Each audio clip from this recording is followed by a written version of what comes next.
بسم الله الرحمن الرحيم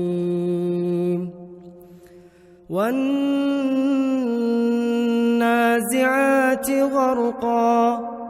والناشطات نشطا والسابحات سبحا فالسابقات سبقا فالمدبرات أمرا يوم ترجف الراجفة تتبعها الرادفة قلوب يومئذ واجفة أبصارها خاشعة يقولون أئنا لمردودون في الحافرة أئذا كنا عظاما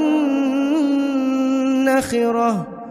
قالوا تلك إذا كرة خاسرة فإنما هي زجرة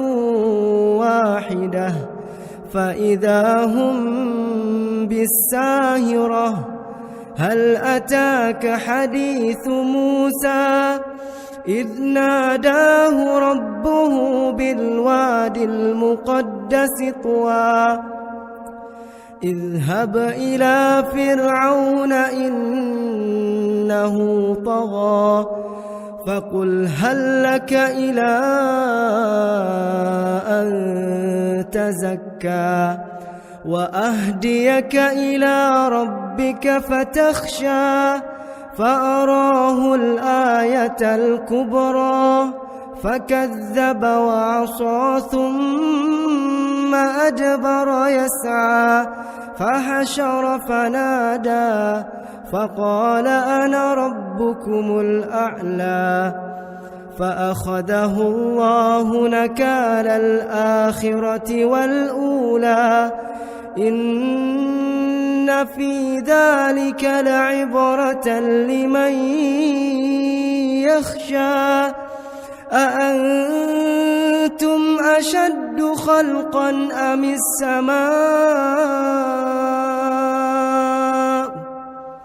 بناها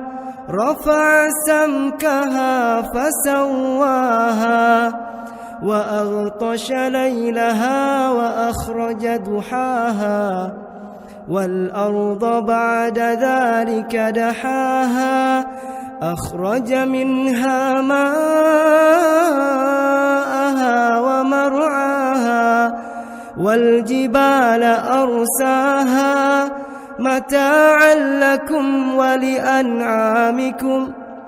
فإذا جاءت الطامة الكبرى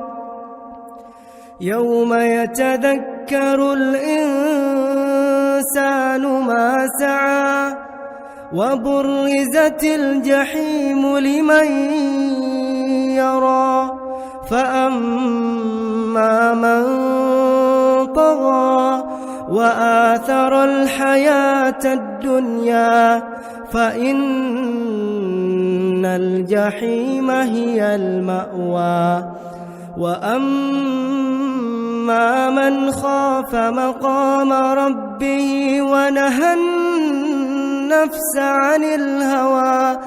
فإن الجنة هي المأوى يسألونك عن الساعة أيان مرساها فيم أنت من ذكراها إلى ربك منتهاها إنما أنت منذر من يخشاها كأنهم يوم يرونها لم يلبثوا إلا عشية أو ضحاها.